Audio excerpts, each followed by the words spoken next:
So, Mike, what is the latest out of the Supreme Court? Some very interesting arguments being made this morning.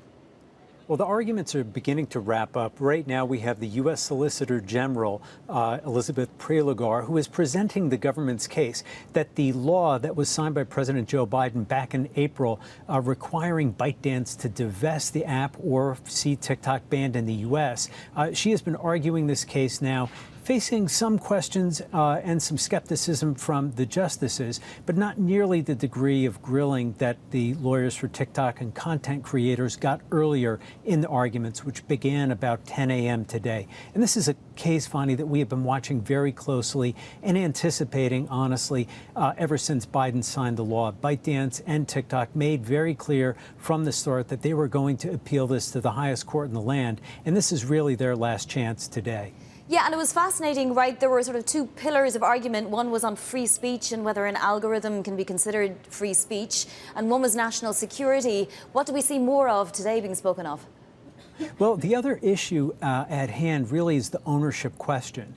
And the government has been making clear in its case that, look, this is not so much about content or publishing on TikTok. This is really about ByteDance's connections to China and its being headquartered in Beijing, and what the government has said are ties to China's government, and the risk that China could use TikTok to harvest data on Americans and then also use the app to somehow sow propaganda or try to sway public opinion here in the U.S.